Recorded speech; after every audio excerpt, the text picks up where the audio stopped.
ಭೀಮಾ ತೀರದ rowdy sheeter ಕುಖ್ಯಾತ notorious Bhagappa Harjan ಅನ್ನು ಬರ್ಬರವಾಗಿ ಹತ್ಯೆ ಮಾಡಲಾಗಿದೆ. ಹಲವಾರು ಜನರ ಜೀವ ತೆಗೆದು ಮತ್ತು ದರೋಡೆ ಪ್ರಕರಣಗಳಲ್ಲಿ ಭಾಗಿಯಾಗಿದ್ದ ಭಾಗಪ್ಪನ ರಕ್ತ ಚರಿತ್ರೆ ಕತೆ ರೋಚಕವಾಗಿಬಿಟ್ಟಿದೆ. ಕೊಲೆ ಪ್ರಕರಣ, ಕೊಲೆಗೆ ಯತ್ನ, ಸುಲಿಗೆ, ದರೋಡೆ, ಗುಂಡು ಹಾರಿಸಿದ ಪ್ರಕರಣ, ಬೆದರಿಕೆ ಸೇರಿದಂತೆ ವಿವಿಧ ಠಾಣೆಗಳಲ್ಲಿ ಕೇಸ್ಗಳಿವೆ.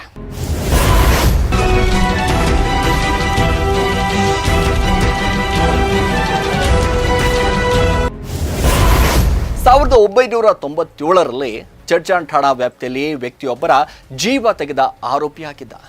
ಅದಾದ ನಂತರ 1998ರಲ್ಲಿ, 1999ರಲ್ಲಿ, 2000 ಇಸ್ವಿಯಲ್ಲಿ ಪೊಲೀಸರ ಮೇಲೆ ಫೈರಿಂಗ್, ಬ್ಯಾಡಗಿ ಹಾಳದಲ್ಲಿ ನಡೆದ ಕೊಲೆ, ಆಳಂದ ಠಾಣಾ ವ್ಯಾಪ್ತಿಯಲ್ಲಿ ಕೊಲೆ, ಬಸವ ಕಲ್ಯಾಣ ಠಾಣಾ ವ್ಯಾಪ್ತಿಯಲ್ಲಿ ಕೊಲೆಗೆ ಯತ್ನಿಸಿದ ಆರೋಪ ಕೇಳಿಬಂದಿತ್ತು.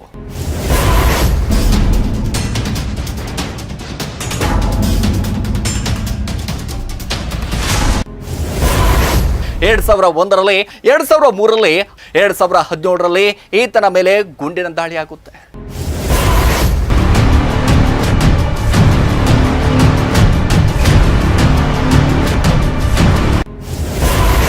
ಆಗ ಎಡ ಭುಜ, ಹೊಟ್ಟೆ ಸೇರಿದಂತೆ ಒಟ್ಟು 4 ಗುಂಡುಗಳು ಭಾಗಪ್ಪನ ದೇಹ ಸೀಳಿದ್ವು.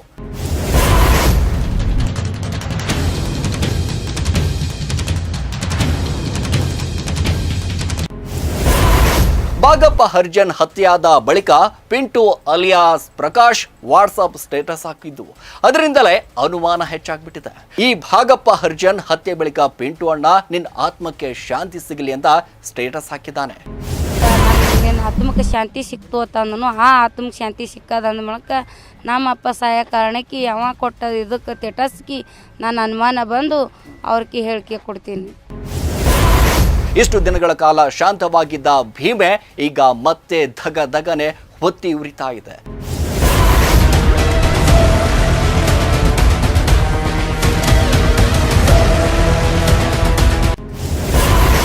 ಹಾಯ್, ಹಲೋ, ನಮಸ್ಕಾರ. ಸ್ಪೀಡ್ ನ್ಯೂಸ್ನ ವಿಶೇಷ ಕಾರ್ಯಕ್ರಮಕ್ಕೆ ಸ್ವಾಗತ. ನಾನು ಸಿರಾಜ್ ವಾಲಿಕಾರ್. ಭೀಮಾ ತೀರದಲ್ಲಿ ಬರೀ ರಕ್ತ ಚರಿತ್ರೆನ, notorious ಭಾಗಪ್ಪನ crime diary. Bhagappa Harjan ಹಂತಿಂತ ಹಂತಕ ಅಲ್ವೇ ಅಲ್ಲ. ಮೈ ಅಂಟಿದ ರಕ್ತದ ಕಲೆಗಳು ಹೇಗಿದ್ದೇವೆ? ಭಾಗಪ್ಪನ ರಕ್ತ ಚರಿತ್ರೆಯ ಕತೆ ಭಯಾನಕ. ಇದೇ ಇವತ್ತಿನ ವಿಶೇಷ. ನಾನು ಸಿರಾಜ್ ವಾಲಿಕಾರ್.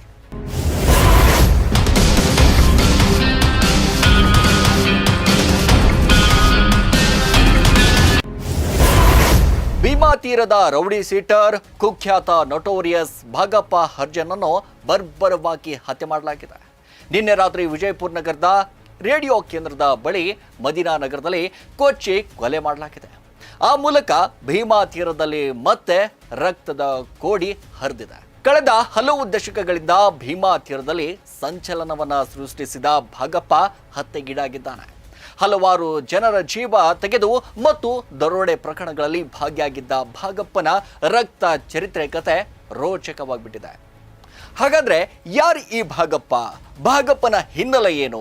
ಭಾಗಪ್ಪ ಯಾವ ಊರು ಅಂತ ನಾವು ನೋಡ್ತಾ ಹೋದ್ರೆ, ಭಾಗಪ್ಪ ಮೂಲತಃ ಆಲ್ಮೇಲ್ ತಾಲೂಕಿನ ಬ್ಯಾಡಗಿ ಹಾಳ ಗ್ರಾಮದವನಾಗಿದ್ದ. ಭೀಮಾ ತೀರದ ಹಂತಕರಲ್ಲಿ ನಂಟಿನಲ್ಲಿ ಬೆಳೆದದ್ದ ಈತ ಕೊನೆಗೆ ಅದೇ ಹಾದಿ ಹಿಡಿದಿದ್ದ. ಕುಖ್ಯಾತ ಹಂತಕ ಚಂದಪ್ಪ ಹರ್ಜನ್ನ ಸಹಚರನಾಗಿ ಗುರುತಿಸಿಕೊಂಡಿದ್ದ ಭಾಗಪ್ಪನ ವಿರುದ್ಧ ಒಟ್ಟು 10ಕ್ಕೂ ಹೆಚ್ಚು ಪ್ರಕರಣಗಳಿವೆ.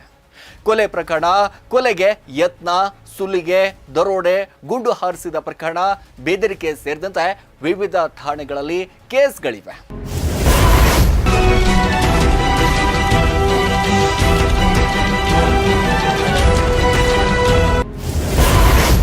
ಭಾಗಪ್ಪನ ಮೇಲಿರುವ ಪ್ರಕರಣಗಳು ಯಾವುವು ಅಂತ ನಾವು ನೋಡ್ತಾ ಹೋದ್ರೆ, 1997ರಲ್ಲಿ ಚಡ್ಚಾನ್ ಠಾಣಾ ವ್ಯಾಪ್ತಿಯಲ್ಲಿ ವ್ಯಕ್ತಿಯೊಬ್ಬರ ಜೀವ ತೆಗೆದ ಆರೋಪಿಯಾಗಿದ್ದ.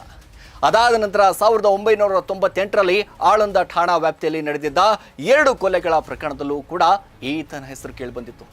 ಅದಾದ ನಂತರ 1999ರಲ್ಲಿ ಆಲ್ಮೇಲ್ ಠಾಣೆಗೆ ವ್ಯಾಪ್ತಿಯಲ್ಲಿ ನಡೆದಿದ್ದ ಕೊಲೆ ಒಂದರಲ್ಲೂ ಕೂಡ ಭಾಗಪ್ಪನ ಹೆಸರು ತಳುಕು ಹಾಕಿಕೊಂಡಿತ್ತು. 2000 ಇಸ್ವಿಯಲ್ಲಿ ಪೊಲೀಸರ ಮೇಲೆ ಫೈರಿಂಗ್, ಬ್ಯಾಡಗಿ ಹಾಳದಲ್ಲಿ ನಡೆದ ಕೊಲೆ, ಆಳಂದ ಠಾಣಾ ವ್ಯಾಪ್ತಿಯಲ್ಲಿ ಕೊಲೆ, ಬಸವ ಕಲ್ಯಾಣ ಠಾಣಾ ವ್ಯಾಪ್ತಿಯಲ್ಲಿ ಕೊಲೆಗೆ ಯತ್ನಿಸಿದ ಆರೋಪ ಕೇಳಿಬಂದಿತ್ತು. 2001ರಲ್ಲಿ ಆಲ್ಮೇಲ್ ಠಾಣಾ ವ್ಯಾಪ್ತಿಯಲ್ಲಿ ಕೊಲೆ, ಸಾಕ್ಷಿಗಳ ಮೇಲೆ ಗುಂಡು ಹಾರಿಸಿದ ಆರೋಪ ಭಾಗಪ್ಪ ಹರ್ಜನ್ ಮೇಲಿದೆ. 2003ರಲ್ಲಿ ಅಫ್ಜಲ್ಪುರ್ ತಾಲೂಕಿನ ಶಿರೋಳದಲ್ಲಿ ನಡೆದ 4 ಕೊಲೆ ಪ್ರಕರಣದಲ್ಲಿ ಭಾಗಿಯಾಗಿದ್ದ ಅಂತ ಹೇಳಲಾಗ್ತಾ ಇದೆ. 2017ರಲ್ಲಿ ಈತನ ಮೇಲೆ ಗುಂಡಿನ ದಾಳಿಯಾಗುತ್ತೆ. 2017 ಆಗಸ್ಟ್ 8ರಂದು ಜಿಲ್ಲಾ ನ್ಯಾಯಾಲಯದ ಆವರಣದಲ್ಲೇ ಗುಂಡಿನ ದಾಳಿಯಾಗುತ್ತೆ. ಪೀರಪ್ಪ ಹಡಪದ್ ಎಂಬಾತ ಭಾಗಪ್ಪನ ಮೇಲೆ ದಾಳಿ ಇಟ್ಟಿದ್ದ.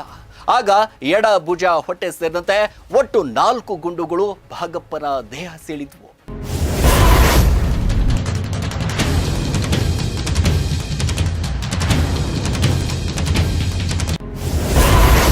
ಅವತ್ತು ಇದೇ ಭಾಗಪ್ಪನ ಮುಗಿಸಲು ಸುಪಾರಿ ನೀಡಿದ್ದು ರಕ್ತ ಚರಿತ್ರೆಯ ಗುರು ಚಂದಪ್ಪ ಹರ್ಜನ್ ಅಣ್ಣ ಯಲ್ಲಪ್ಪ ಹರ್ಜನ್ನ ಮಕ್ಕಳು ಅನ್ನೋ ಮಾತಿದೆ. ಅಂದಹಾಗೆ ಅವತ್ತು ಆಸ್ಪತ್ರೆ ಬೆಡ್ ಮೇಲೆ ಮಲಗಿದ್ದ ಭಾಗಪ್ಪ ಬದುಕುಳು ಬಿಟ್ಟ. ಎಸ್, ಇನ್ನು ದಾಳಿ ವೇಳೆ ಗಂಭೀರವಾಗಿ ಗಾಯಗೊಂಡಿದ್ದ, ಪ್ರಾಣಾಪಾಯದಿಂದ ಪಾರಾಗ್ಬಿಟ್ಟಿದ್ದ. 2000ರಲ್ಲಿ ಚಂದಪ್ಪ ಹರ್ಜನ್ ಅನ್ನ ಪೊಲೀಸರು ಎನ್ಕೌಂಟರ್ ಮಾಡ್ತಾರೆ. ಅದಾದ ಬಳಿಕ 14 ವರ್ಷಗಳ ನಂತರ ಚಂದಪ್ಪನ ತಮ್ಮ ಬಸವರಾಜ್ ಹರ್ಜನ್ ಕೊಲೆ ಆಗ್ಬಿಡುತ್ತೆ. ಈ ಪ್ರಕರಣದಲ್ಲಿ ಭಾಗಪ್ಪ ಭಾಗಿಯಾಗಿದ್ದಾನೆ ಅಂತ ಹೇಳಲಾಗುತ್ತೆ. 2020 ಜುಲೈ 19ರಂದು ಇಂಡಿ ಚಿನ್ನದ ವ್ಯಾಪಾರಿ ನಾಮದೇವ್ ಡಾಂಗೆ 3 ಕೆಜಿ ಚಿನ್ನ ಅಥವಾ 5 ಕೋಟಿ ಹಣ ನೀಡುವಂತೆ ಬೇಡಿಕೆ ಇಟ್ಟು ಬೆದರಿಕೆ ಹಾಕಿದ ಆರೋಪವೂ ಕೂಡ ಇವನ ಮೇಲೆ ಇತ್ತು. ಭಾಗಪ್ಪ ಹರ್ಜನ್ ಹತ್ಯೆಯಾದ ಬಳಿಕ Pintu alias Prakash WhatsApp status ಹಾಕಿದ್ದು. ಅದರಿಂದಲೇ ಅನುಮಾನ ಹೆಚ್ಚಾಗ್ಬಿಟ್ಟಿದೆ.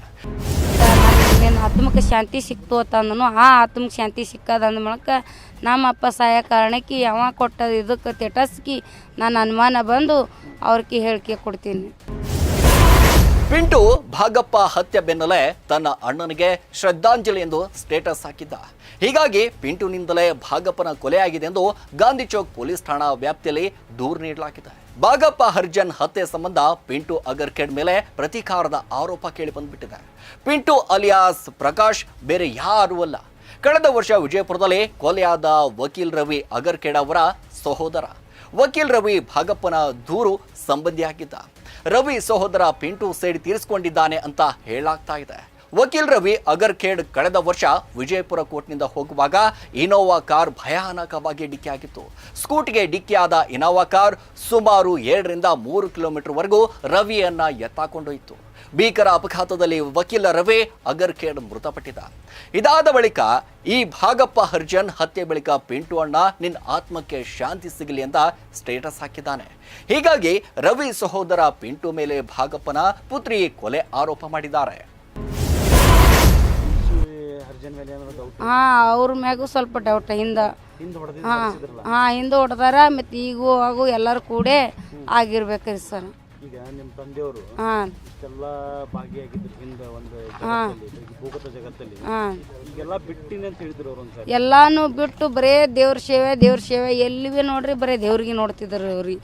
ಅವ್ರು ಯಾವ್ದನ್ನಕ್ಕೂ ಇದು ಮಾಡಿಲ್ಲ, ಬರೇ ದೇವ್ರ ಮಕ್ಕಳು ಬಡಪಾಯಿಗೆ ನೋಡ್ಕೋತ ಇರ್ತಿದ್ರಿ. ಎಂಥ ಟೈಮ್ದಾಗ ಎಂಥ ಘಟನೆ ಆಗೈತೆ ರೀ. ಎಲ್ಲ ಬಿಟ್ಟು ಬಂದಂಥ ವ್ಯಕ್ತಿನ ಹೊಡೆದಿದ್ದು ಎಷ್ಟು ಮಟ್ಟಿಗೆ ಸರಿ? ಅದು ಭಾಳ ತಪ್ಪು ರೀ ಅದು ಹೊಡೆದಿದ್ದು. ಹಿಂಗೆ ಮಾಡಿದಕ್ಕಾದ್ರೆ ಅವ್ರು ಹೊಡ್ಯಾಕ್ರ ಅಂತಃಕರಣ ಬರಬೇಕಾಗಿತ್ತು ಅವ್ರಿಗೆ.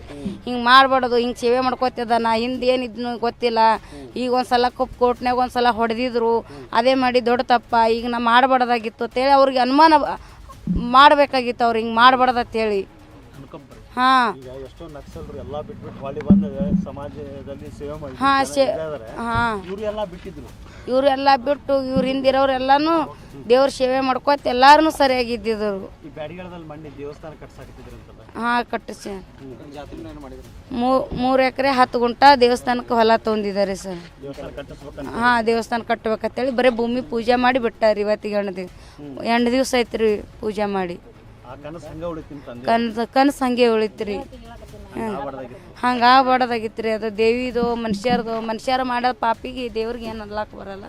ಇದು ಮನುಷ್ಯರು ಮಾಡಿದ್ದು ಅವ್ರಿಗೆ ದೇವಿ ಕೊಡ್ತಾಳ್ರಿ ಅಂತ ಶಿಕ್ಷೆ. ಆಗಬೇಕು.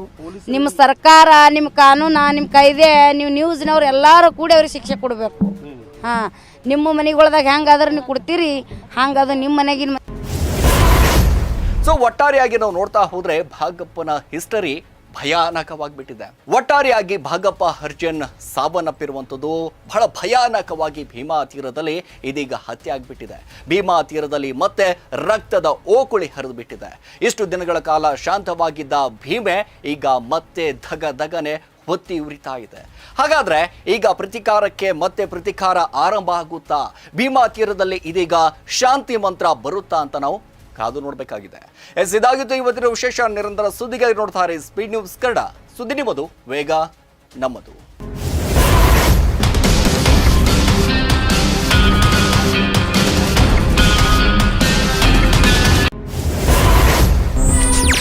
ಹೆಚ್ಚಿನ ಸುದ್ದಿಗಳಿಗಾಗಿ ನಮ್ಮ ಚಾನೆಲ್ನ ಸಬ್ಸ್ಕ್ರೈಬ್ ಮಾಡಿ.